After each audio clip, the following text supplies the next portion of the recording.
are brittle and dry. Thus, whoever is stiff and inflexible is a disciple of 77. As it acts in the world, the Tao is like the bending of a bow. The top is bent downward. The bottom is bent up. It adjusts excess and deficiency, so perfect balance. It takes from what is too much and gives to what isn't enough. Those who try to control, who use force to protect their power, go against the direction of the Tao. They take from those who don't have enough and give to those who have far too much. The master can keep giving because there is no end to her wealth. She acts without expectation, succeeds without taking credit, and doesn't think that she is better than anyone else. 78. Nothing in the world is as soft, yielding as water. Yet for dissolving the hard and inflexible, nothing can surpass it. The soft overcomes the hard. The gentle overcomes the rigid. Everyone knows this is true, but few can put it into practice. Therefore, the master remains serene in the midst of sorrow. Evil cannot enter his heart, because he has given up helping. He is people's greatest help. True words seem paradoxical. 79.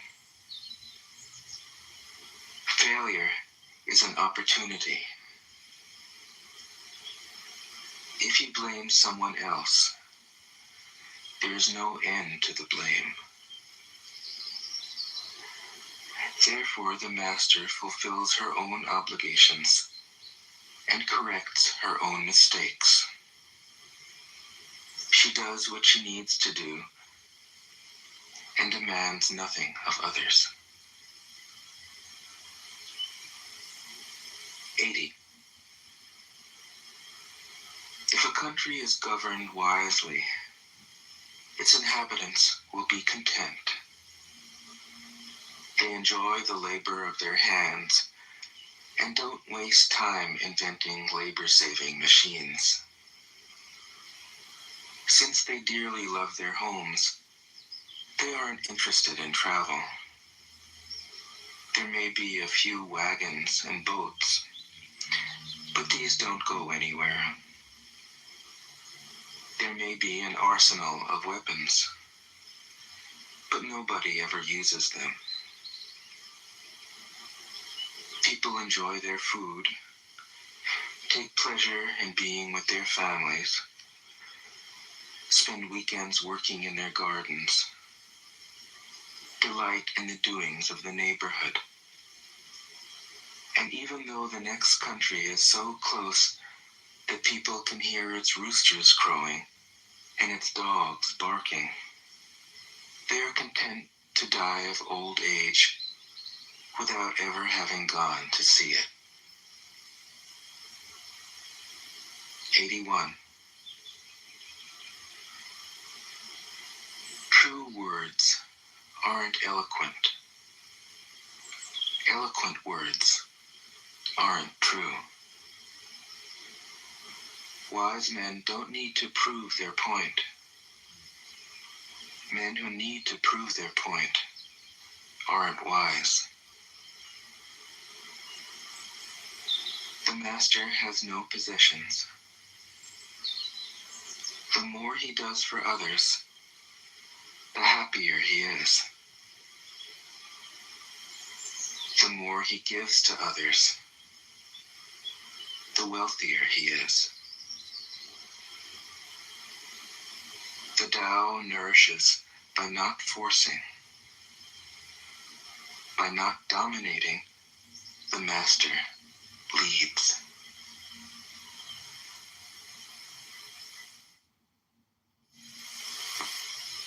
Tao Te Ching can be translated as the book of the immanence of the way, or the book of the way and of how it manifests itself in the world, or simply the book of the way. Since it is already well known by its Chinese title, I have let that stand. About Lao Tzu, its author, there's practically nothing to be said.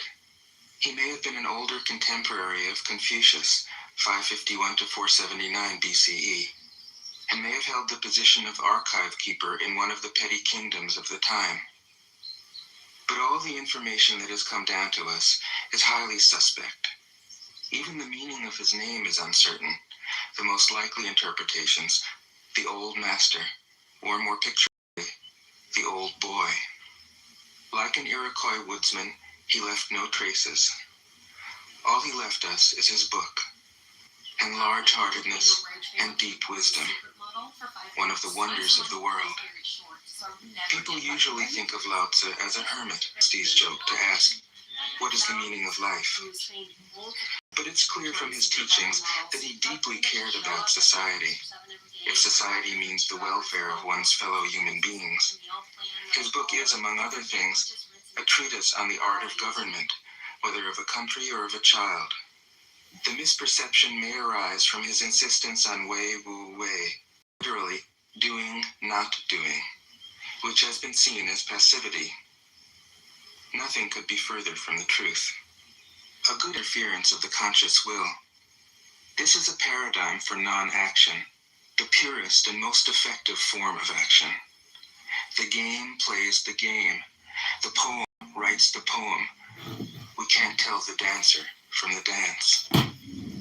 Less and less do you need to force things, until finally you arrive at non-action. When nothing is done, nothing is left undone. Nothing is done because the doer has wholeheartedly vanished into the deed. The fuel has been completely transformed into flame. This nothing is in fact everything. It happens when we trust the intelligence of the universe in the same way that an athlete or a dancer trusts the superior intelligence of the body. Hence Lao Tzu's emphasis on softness. Softness means the opposite of rigidity, and is synonymous with suppleness, adaptability, endurance. Anyone who has seen a Tai Chi or Aikido master doing not doing will know how powerful this softness is. Lao Tzu's central figure is a man or woman whose life is in perfect harmony with the way things are. This is not an idea passionate. She finds, deep in her own experience, the central truths of the art of living, which are paradoxical only on the surface, that the more truly solitary we are, the more compassionate we can be, the more we let go of what we love, until finally she is able to say, in all humility, I am the Tao, the truth, the life. The great world religions, the teaching of Lao Tzu is by far the most female. Of course, you should feel free throughout the recording to substitute he for she, or vice versa. As to method, I worked from Paul Carus's literal version, which provides English equivalents, often very quaint ones, alongside each of the Chinese ideograms. I also consulted dozens of translations into English, German, and French. But the most essential preparation for my work was a 14 years long course of Zen training, which brought me face to face with Lao Tzu and his true disciples and heirs, the early Chinese Zen masters. With great poetry, the freest translation is sometimes the most faithful. We must try its effect as an English poem, Dr. Johnson said. That is the way to judge of the merit of a translation. How I've often been fairly literal, or as literal as one can be with such a subtle, kaleidoscopic book as the Tao Te Ching.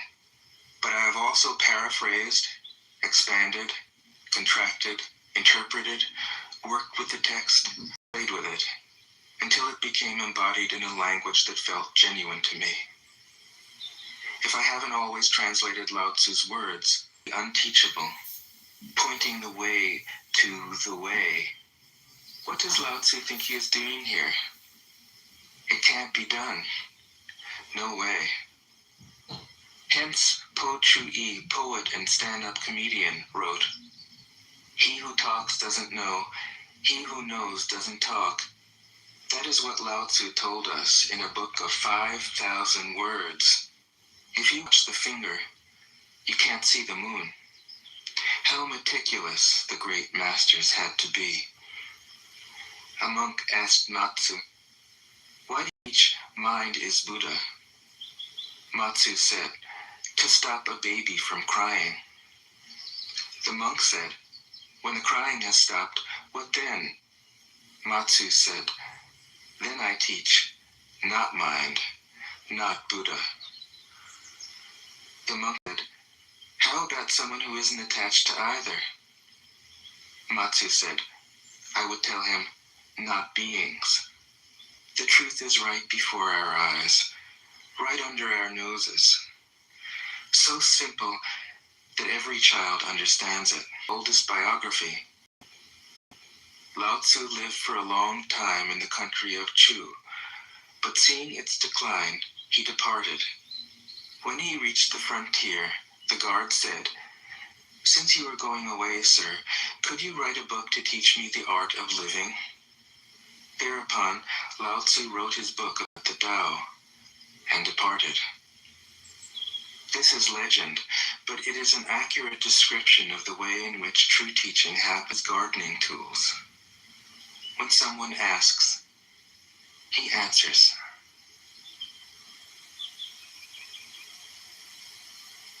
Tao Te Ching. 1. The Tao that can be told is not the eternal Tao. The name that can be named is not the eternal name. The unnameable is the eternally real. Naming is the origin of all particular things. Free from desire, you realize the mystery. Caught in desire, you see only the manifestations. Yet mystery and manifestations arise from the same source. This source is called darkness. When people see some things as good, other things become bad. Being and non-being create each other. Difficult and easy support each other. Long and short define each other. High and low depend on each other. Before and after follow each other. Things disappear, and she lets them go. She has but doesn't possess, acts but doesn't expect. When her work is done, she forgets it. That is why it lasts forever. 3. If you overesteem great men, people become powerless. If you overvalue possessions, people begin to steal. The master leads by emptying people's minds and filling their cores, by weakening their ambition, toughening their resolve. He helps people lose everything they know, everything they desire, and creates confusion in those who think that they know. Practice not doing, and filled with infinite possibilities. It is hidden, but always present. I don't know who gave birth to it. It is older than God.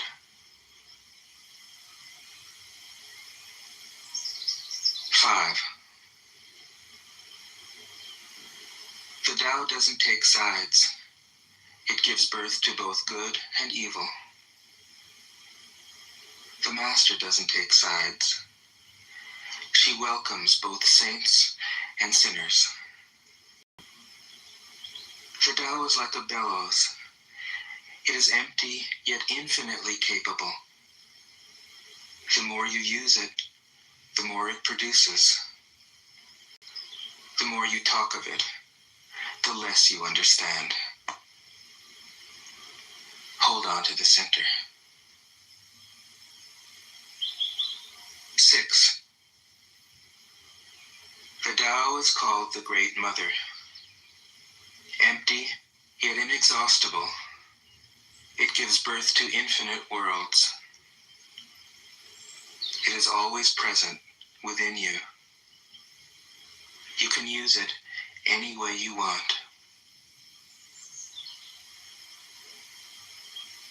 7. The Tao is infinite, eternal. Why is it eternal?